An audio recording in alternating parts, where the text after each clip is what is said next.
والصلاة والسلام على سید الانبیاء والمرسلین اما بعد فاعوذ باللہ من الشیطان الرجیم بسم اللہ الرحمن الرحیم۔ الحمدللہ الحادی پروگرام میں شرعی احکام سے متعلق اب ہمارا درس کا سلسلہ شروع ہوا ہے۔ آپ کو پتہ ہے کہ ابھی جو ہم موضوع لے کر چل رہے ہیں شرعی احکام کے تعلق سے وہ طہارت ہے، اور اس سے پہلے ہم نے اطاعت اور اتباع کے موضوع پر کچھ کلام کیا تھا کہ ہمیں اللہ تبارک و تعالیٰ اس کے رسول کریم صلی اللہ علیہ وسلم کے احکام کو پورا کرنا چاہیے، ان کے تقاضے کے مطابق عمل کرنا چاہیے۔ جب ہم یہ کریں گے تو جو ہمارا عمل کسی حکم کے جواب میں ہوگا اس کو اطاعت کہیں گے، اور اگر ہم حکم کا انتظار نہیں کرتے بلکہ نبی کریم صلی اللہ علیہ وسلم کے طرز عمل کو دیکھتے ہیں، آپ کی حیات طیبہ کا مطالعہ کرتے ہیں، سیرت پاک کا مطالعہ کرتے ہیں، اور جو ہمارے پیارے آقا صلی اللہ علیہ وسلم نے الہام الہی عز و جل کے بدلے میں یا اس کے سبب اس کے ذریعے جو اعمال اختیار کیے بغیر انتظار حکم کے ان اعمال کو اختیار کرتے ہیں تو اس کا نام اتباع ہوتا ہے۔ اس کے بعد ہم نے آپ کو بتایا تھا کہ کچھ قرآنی احکام پر ہم کلام کریں گے، اور اب وہ قرآنی احکام ہم بیان کر رہے ہیں، اور اس میں سب سے پہلے جو موضوع تھا وہ طہارت ہے، اور وضو کے مسئلے پر اور پانی کے مسئلے پر میں نے کچھ گزارش کی تھی کہ اللہ تعالیٰ نے آسمان سے نازل ہونے والے پانی کو ماءً طہورا قرار دیا کہ ایسا پانی جو پاک کرنے والا ہے، اور اس کی تفصیل میں نے آپ کو گزارش کر دی تھی کہ یہ پانی جو آسمان سے نازل ہوتا ہے یہ دو طرح کی نجاستوں کو دور کرنے کا فائدہ دیتا ہے۔ ایک نجاست حقیقیہ ہوتی ہے، ایک نجاست حکمیہ ہوتی ہے۔ نجاست حقیقیہ تو وہ ہے کہ جس کو آپ دیکھ سکیں، چھو سکیں، یا اس کی کوئی اپنی اسمیل وغیرہ ہو، جیسے پیشاب ہوتا ہے، یہ ایک جگہ سے دوسری جگہ منتقل ہو سکتی ہے، کیونکہ دیکھیں پیشاب چلتا ہے، سرائیت کرتا ہے، ایک کپڑے پہ اگر کپڑا پیشاب سے گیلا ہے دوسرا قریب رکھ دیں گے اس میں منتقل ہو جاتا ہے، اگر ہاتھ لگائیں تو ہاتھ پر آ جاتا ہے۔ دوسری نجاست حکمیہ ہے، وہ ایسی نجاست ہوتی ہے کہ جو نہ نظر آتی ہے، نہ اس کی اپنے کوئی اسمیل وغیرہ ہے، نہ اس کو آپ چھو وغیرہ کر دیکھ سکتے ہیں۔ تو ایسی نجاست جو شریعت تو کہتی ہے کہ اس کو مان لو کہ نجاست ہے، لیکن اس کا اپنا وجود نظر نہیں آتا بظاہر طور پہ، اسے کہتے ہیں نجاست حکمیہ۔ جیسے بے وضو پن ہے، حالت جنابت ہے، حالت حیض و نفاس ہے، کہ اگر آپ ایک باوضو آدمی کھڑا کر دیں ایک بے وضو، تو شرعی لحاظ سے بے وضو پر ایک نجاست طاری ہے۔ یہی وجہ ہے کہ وہ نماز نہیں پڑھ سکتا، پہلے وضو کرتا ہے تو وہ نجاست دور ہوتی ہے، اور اس کے بعد پھر وہ وضو کے اور نماز کے قابل ہوتا ہے، اور وضو سے پہلے قابل نہیں ہوگا۔ اسی طرح حالت جنابت ہے، ایک شخص آپ پاک و صاف کھڑا کر دیں، ایک جنبی شخص کھڑا کر دیں، ان دونوں میں کوئی فرق بظاہر نظر نہیں آئے گا۔ نہ ایسا ہے کہ آپ جنبی شخص کی کھال پر ہاتھ پھیریں تو کچھ ہاتھ پہ رنگت آ جائے یا اس میں سے مخصوص اسمیل آنا شروع ہو جائے، ایسا نہیں ہوتا ہے۔ تو یہ جو نجاست حکمیہ ہے اس میں انتقال کا کوئی تصور نہیں ہے، یعنی ایک جگہ سے دوسری جگہ منتقل ہونے کا کوئی بھی تصور نہیں ہے۔ لہذا اگر کوئی بے وضو آدمی یوں ہاتھ لگا دے تو یہ نہیں کہ یہ ٹیبل ناپاک ہو گئی، یا کوئی بہن حیض و نفاس میں مبتلا ہے اگر وہ کپڑوں کو ہاتھ لگا دیتی ہیں، اگر وہ برتنوں کو ہاتھ لگا دیتی ہیں، تو چونکہ یہ نجاست حکمیہ چھٹ کر کہیں لگتی ہی نہیں ہے، اس میں ایک جگہ سے دوسری جگہ منتقل ہونے کا کوئی شرعی تصور ہی نہیں ہے، تو اس سے کوئی بھی چیز ناپاک نہیں ہوگی۔ یہی مسئلہ حالت جنابت میں کسی شخص کا ہے کہ اگر وہ اب جس سے بعض بہنیں کویسچن کرتی ہیں کہ کیا ہم حالت جنابت میں اپنے بچوں کو دودھ پلا سکتی ہیں، تو بالکل پلا سکتی ہیں، کیونکہ ایسا نہیں ہوگا کہ جو جسم پہ موجود جنابت یعنی حالت جو نجاست حکمیہ ہے یہ دودھ کے ساتھ بچے میں سرایت کر جائے، کیونکہ نجاست حکمیہ میں انتقال کا کوئی تصور نہیں ہے۔ تو لہٰذا یہی وجہ ہے کہ اگر جنبی شخص مثال کے طور پہ حالت جنابت میں کھیل رہا ہے، اس کے بدن سے پسینہ نکلا اور اس پسینے سے اس کی قمیض تر ہو گئی، یا اس نے یہ پسینہ یوں پہنچا اور یوں کسی کپڑے پہ لگا دیا مثال کے طور پر، تب ہم یہ نہیں کہیں گے کہ چونکہ اس پہ نجاست طاری تھی، پسینہ آیا تو وہ جنابت جو ہے اس پسینے میں شامل ہو گئی ہوگی، تو پسینہ ناپاک ہو گیا اور پھر اس نے لگایا تو یہ چادر ناپاک ہو گئی۔ ایسا نہیں ہوتا ہے، کیونکہ یہ نجاست حکمیہ جو ہیں یہ انتقال نہیں کرتی ہیں، ایک جگہ سے دوسری جگہ نہیں جایا کرتی ہیں۔ تو ہم نے وضو کے بارے میں آپ کو بتایا تھا، اور یہ بھی آپ کو گزارش کر دی تھی کہ جب پانی نجاست حقیقیہ کو دور کرنے کے لیے استعمال کریں تو وہ پانی ناپاک ہو جاتا ہے، کیونکہ وہ نجاست حقیقیہ کو اپنے ساتھ لے کر جا رہا ہوتا ہے۔ مثال کے طور پہ کپڑے پہ پیشاب لگا ہوا ہے، آپ نے پانی سے اس کو دھویا، اب جو پانی اس پیشاب سے لگ کر گر رہا ہے یقیناً اس میں پیشاب ملا ہوا ہے، کیونکہ نجاست حقیقیہ ایک جگہ سے دوسری جگہ منتقل ہوتی ہیں۔ لیکن اگر آپ نجاست حکمیہ دور کر رہے ہوں تو وہ بھی پانی کے ساتھ مل کر جاتی ضرور ہے، لیکن وہ نظر نہیں آتی۔ لیکن شریعت یہ کہتی ہے کہ اس پانی نے نجاست کو دھو دیا۔ یہی وجہ ہے کہ وضو کرنے کے بعد آدمی نماز کے قابل ہو جاتا ہے۔ کیوں قابل ہوا؟ اس لیے کہ وہ پانی اس کی نجاست حکمیہ کو اپنے ساتھ بہا کر لے گیا۔ لیکن چونکہ وہ ہمیں نظر نہیں آ رہی ہوتی تو نجاست حقیقیہ سے جو آلودہ پانی ہے اس میں اور نجاست حکمیہ سے آلودہ پانی میں فرق ہو جاتا ہے۔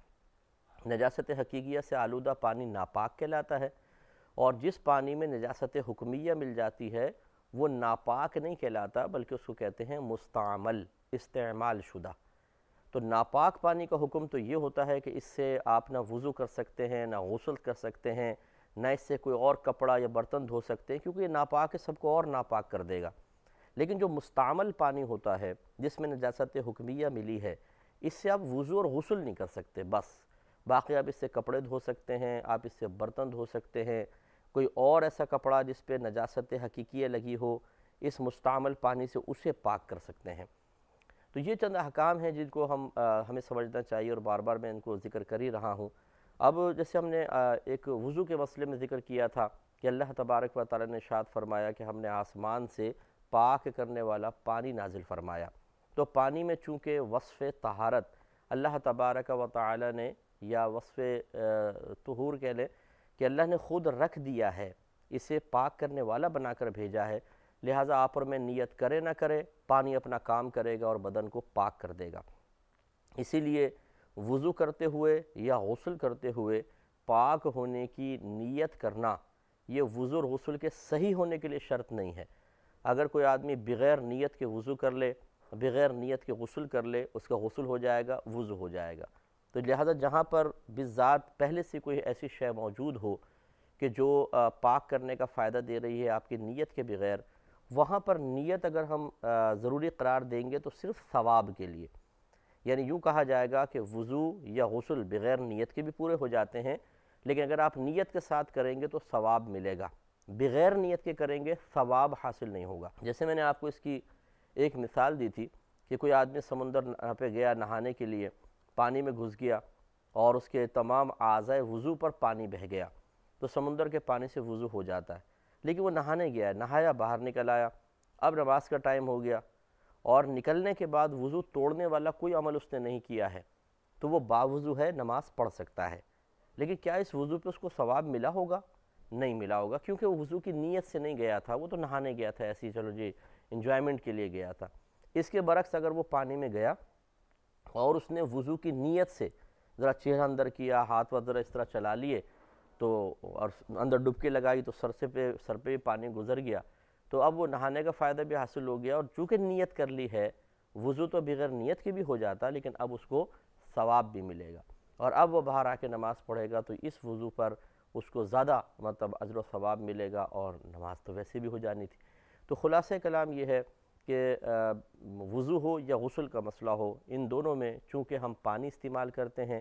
اور پانی میں اللہ تعالیٰ نے ایسا وصف رکھا ہے کہ چاہے آپ نجاست حقیقیہ دور کر رہے ہوں یا نجاست حکمیہ دور کر رہے ہوں، نیت کی حاجت نہیں ہوتی، لہٰذا بلا نیت وضو بھی ہو جائے گا، بلا نیت غسل بھی ہو جائے گا۔ یہ الگ بات ہے کہ ثواب حاصل کرنے کے لیے نیت کر لینی چاہیے۔ تو وضو کے بارے میں نے آپ کو بتایا تھا، اب انشاءاللہ آج یہ جو آیت میں عرض کر رہا ہوں یہ غسل کے بارے میں، اور متصلاً اس کے ساتھ ہی تیمم کا بھی اللہ تعالیٰ نے حکم ارشاد فرمایا،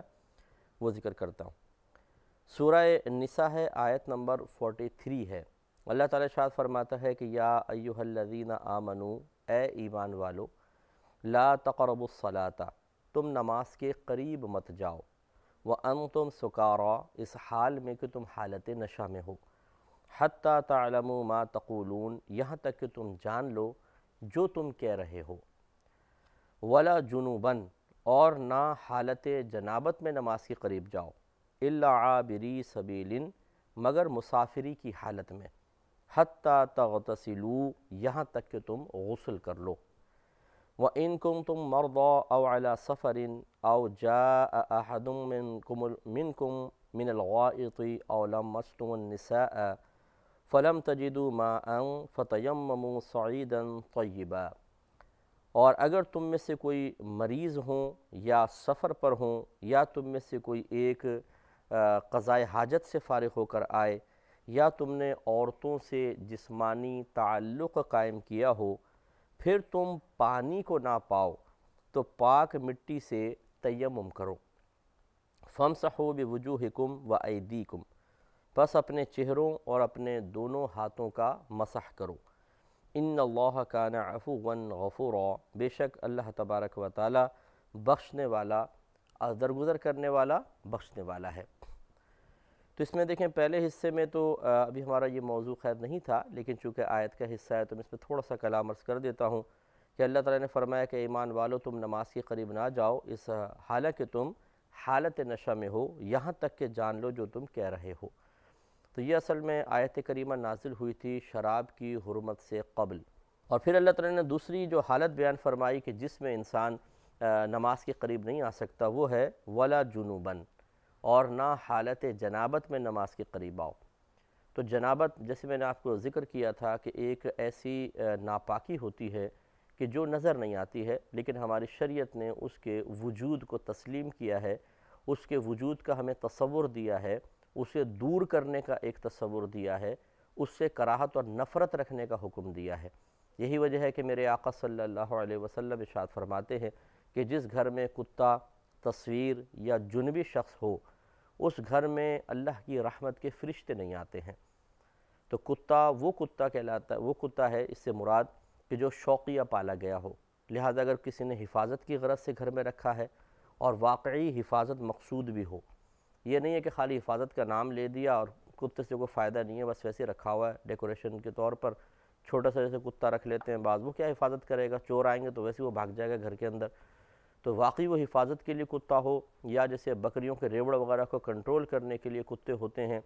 یا شکاری کتے ہوتے ہیں کہ جو شکار کو پکڑتے ہیں جا کر، سدھائے ہوئے ہوتے ہیں، ان کو چھوڑو شکار کے اوپر تو بھاگ کے جا کر خرگوش وغیرہ کو پکڑ لیتے ہیں، تو ایسے کتے رکھنے کی اجازت ہے۔ اور ان میں پھر وہ یہ حدیث ان کو شامل نہیں ہوگی، یعنی ایسے کتوں کی موجودگی سے اللہ تعالیٰ کی رحمت کے فرشتے رکتے نہیں ہیں، آئیں گے۔ لیکن ان میں بھی حکم شرع یہی بیان کیا فقہا نے کہ اولاً یوں ہی کریں کہ ان کو گھر سے باہر باندھیں، لیکن اگر کوئی صحیح مجبوری ہے جیسے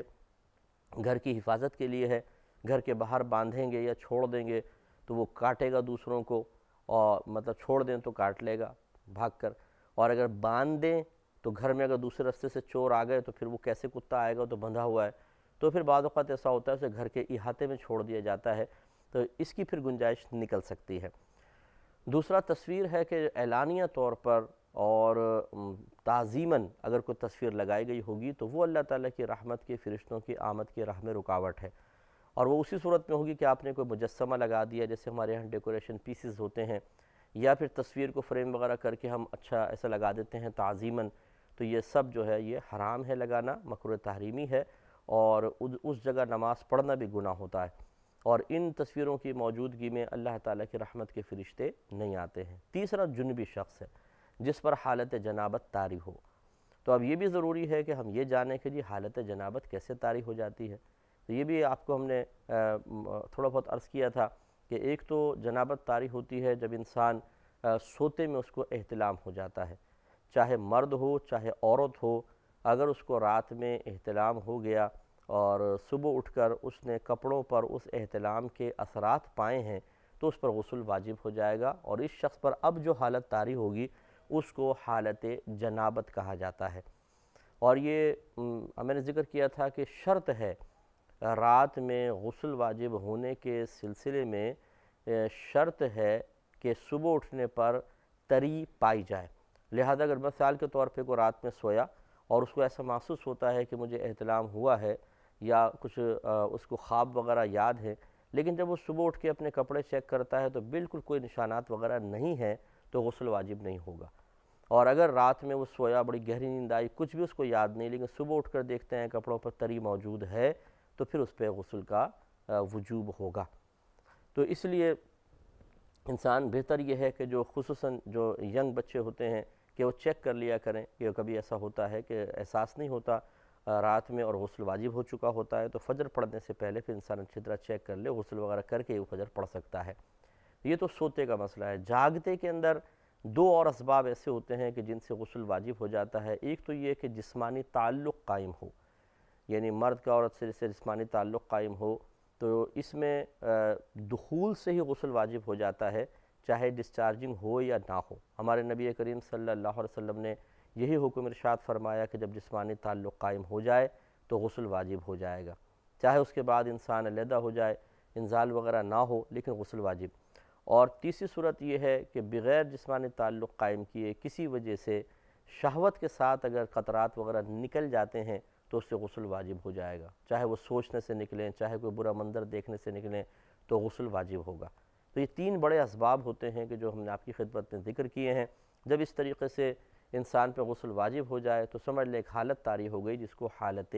جنابت کہا جاتا ہے۔ اس کا ایک حکم تو یہاں ذکر کر دیا کہ حالت جنابت میں نماز کے قریب آنا منع ہے۔ اس کا مطلب ہے کہ یہ ایک نجاست طاری ہو گئی ہے، اور وہ نجاست ہمیں نماز میں کھڑے ہونے کے قابل نہیں ہونے دے رہی، اس لیے ہمیں پہلے غسل کرنا ہوگا، اس نجاست کو دور کرنا ہوگا، تو ہم پاک ہوں گے، اور پاک ہونے کے بعد پھر ہم نماز ادا کر سکتے ہیں۔ اور مزید اس کے جو مزید دیگر مقامات پر احکام بیان ہوئے ہیں، ان کی روشنی میں جب انسان حالت جنابت میں ہو جاتا ہے تو اب وہ قرآن کو بغیر حائل چھو نہیں سکتا ہے، یعنی ڈائریکٹ قرآن کو نہیں پکڑ سکتا ہے، تو ویسے کپڑے وغیرہ سے پکڑ سکتا ہے۔ اس کے بارے میں انشاءاللہ میں حکم نیکسٹ پروگرام میں مزید عرض کر دوں گا۔ وآخر دعوانا ان الحمدللہ۔